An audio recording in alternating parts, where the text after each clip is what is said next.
And so for me, growing up, I always thought failing is not a cool thing. Like, why would you even allow yourself to fail? I always thought it wasn't cool. I always thought you should never fail at anything that you plan well for, that you are well prepared for. Like, why would you fail? I don't know. I feel like I've never really given myself grace when it comes to failing. And I think I'm not alone. I think a lot of people are just generally hard on themselves when they fail at anything that they put their mind at, you know? I mean, it's annoying. It's annoying to put your mind to something, prep and plan for something, and still fail at the thing. But the older I get, the more I'm realizing that failing is a part of life. It's something that just happens, you know? Sometimes no matter how much you plan for something, no matter how prepared you are for something, you might still fail at the thing. And it's just life, you know? So it's crazy, but I really do want to talk about how to not let your failures stop you from moving forward. You know, because it's something that happens a lot, especially when it comes to young adults like us. Sometimes you get to a stage where you feel like this thing should have turned out my way at this time, and if I don't get it at this time, then I have failed. You know, like sometimes we have that mentality that you're supposed to achieve certain things at a certain age, and sometimes if you don't get that, you might feel like you're failing at life, or you just genuinely feel like you're failing in comparison to your friends or the people that you see on social media and yada. So failure is something that we all deal with every now and then. But how do you deal with the failure? Are you letting it just shut you down? Are you letting it just push away the goals, and you are just doing a pity party and not finding a way to actually move forward, or not finding a way to actually get out of that situation? You know what I'm saying? So in this episode, I'm going to be sharing the best ways that I know to deal with failures. Well, hi guys, my name is Akusia Benhine, if you're seeing me for the very first time. And if you're a returning subscriber, hey boo,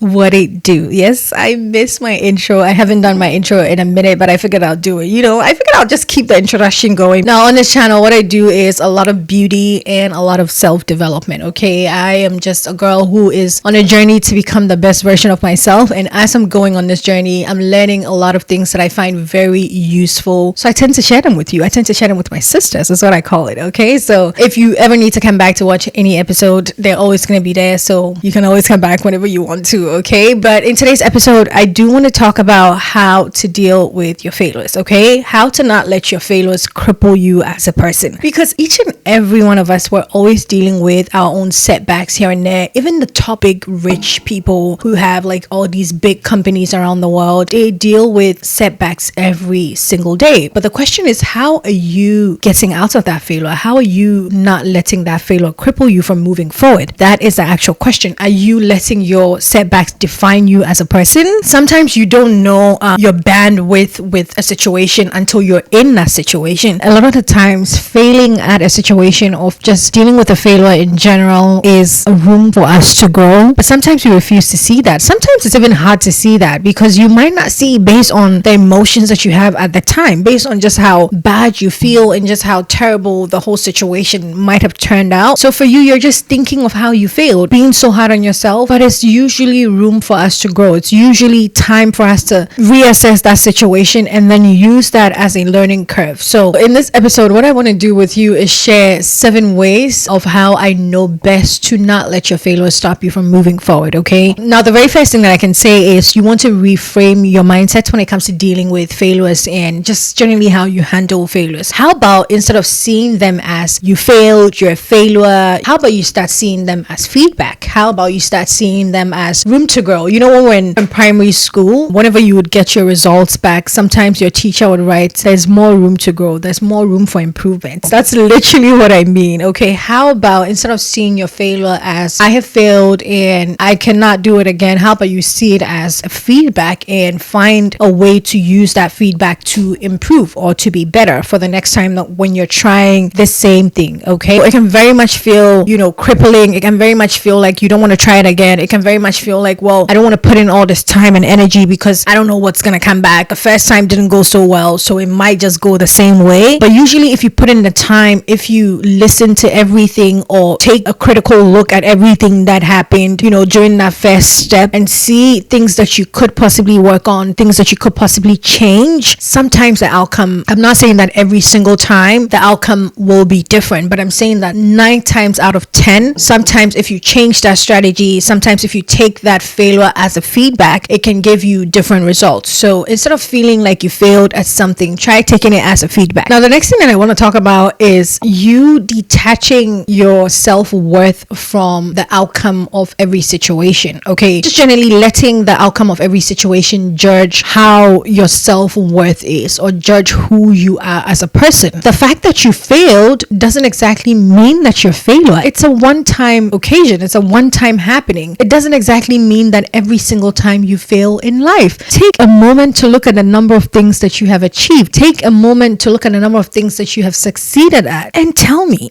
okay, girl, tell me if you are actually a failure, because you're not. The fact that it's happened a few times, the fact that it's happened in certain situations doesn't exactly mean that it defines you as a person. Don't let the outcome of situations define who you are as a person, especially if you're like me, who literally wants results with everything that you do. You're looking for return on income. Like, I like to see results on everything that I'm doing. Like, when I'm cooking, I want to see the outcome. I just want to see the finished product and see what it's going to taste like. That's always my goal. But sometimes that's not exactly what life is about every single time. I have come to learn the hard way that sometimes life is about process. Life is about the process that you're going through, or the process that you allow yourself to grow through, because the process, as much as it may be daunting, it makes up the outcome. If you put so much time in the process, if you put love in the process, if you give attention to the process, the outcome is going to be beautiful. So sometimes we shouldn't always focus on the outcome, and also don't let the outcome always define you. How about you put more time in the process? How about you put feedback, the feedback that you're taking, put it back in the process and see what the outcome is going to be. But again, don't let the outcome define who you are as a person, because it's just a one-time occasion. It's just a one-time occurrence, okay? Now, talking about detaching your self-worth from the outcome, one other thing that I want to talk about is growth and developing a growth mindset, okay? Growing is tough. Just being an adult is tough. And one big thing with being an adult is dealing with your failures and not acting like a child when it comes to failures, okay? If you don't have that growth mindset, if you're not the type of person who's mentally matured, is what I would like to call it, you might always be thinking of, well, I have failed. Every time I do something, it's not exactly going through. Everybody else is succeeding but me. No. If you're not thinking from a growth mindset, and I need to say this and say it again, okay? Being an adult, growing mentally is tough, and it comes with accepting the fact that sometimes you're going to fail. You need to find a way to grow out of that failure and move on to the next thing, or find a way to try it again. Being an adult comes with a lot of trials and error. Being an adult, it comes with a lot of trying and failing and trying again and picking yourself back up and looking like a fool sometimes and just going with the flow. That is just growth. So I need you to understand that. I need you to know that a huge part of growth is dealing with failures. A huge part of growth is finding a way to try again. If you're giving up quickly, if you're giving up easily, then you're not ready to grow. And that's one thing that I'm going to tell you. It's tough to say, but I'm going to say it. If you're always trying to play the victim, now find a way to try something again, then you are not ready to grow. Then you're not ready for the growth or self-development journey, because with that self-development journey, with that growth journey, comes trying again, comes accepting the fact that you failed at something, like seeking that feedback and trying again. So I need you to develop that growth mindset, okay? Now, the next point that I want to talk about is normalizing setbacks, okay? I feel like in this modern day and age, or this generation of ours, we're not okay with failing at anything. Like, we want,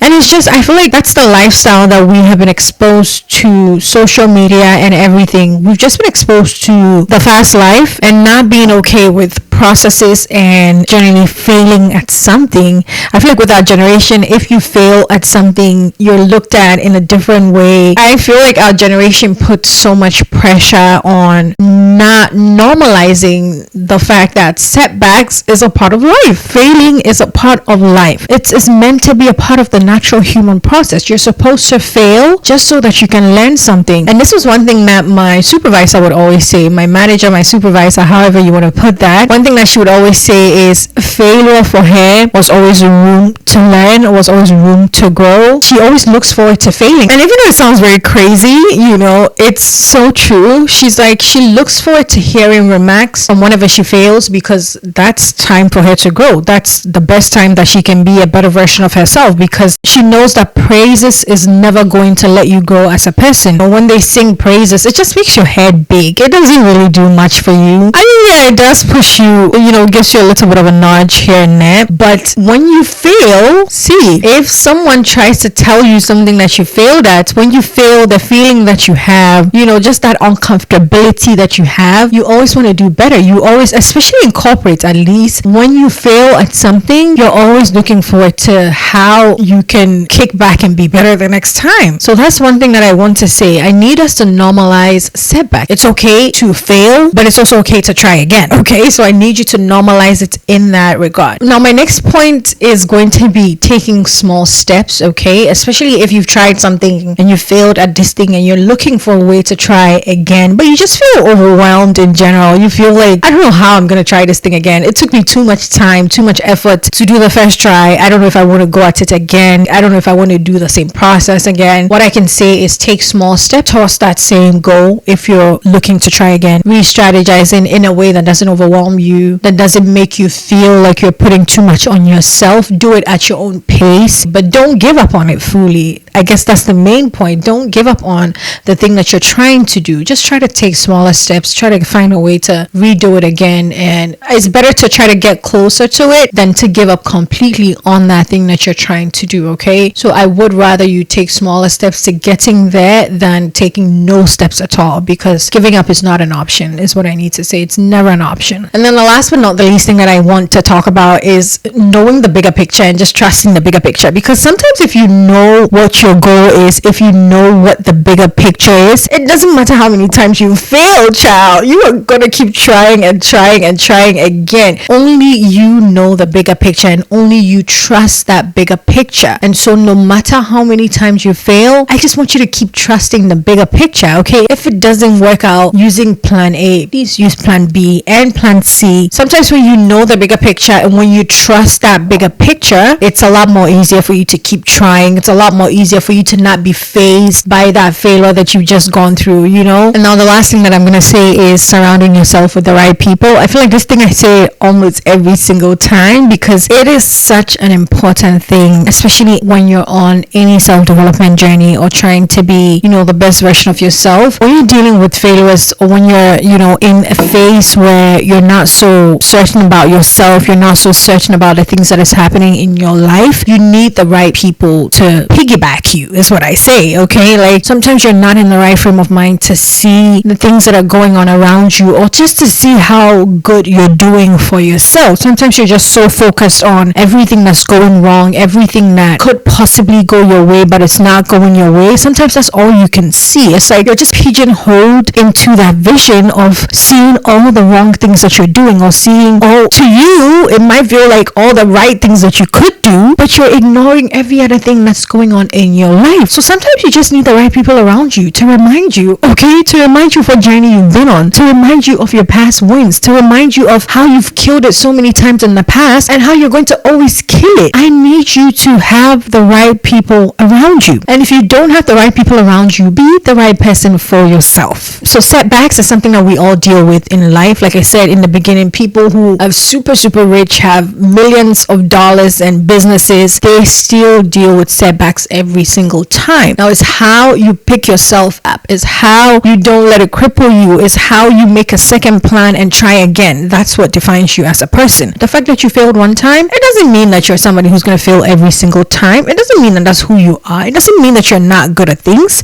It doesn't mean that you haven't won anything in the past. You need to remind yourself, okay? You need to remind yourself every single time. I love you so much and I hope that this episode is helpful to you. Thank you so much for making time for today's episode. I would love if you can subscribe to the channel so that you become a part of the family that we have here. I have videos coming up every single week, so look forward to that. Subscribe, turn on the bell button so you're notified, and follow me on every other social media platform, basically Instagram, TikTok, the whole 9 yards is the same name, Akosia Benhene. I love you again. Big hugs. I'll see you guys in my next one. Bye.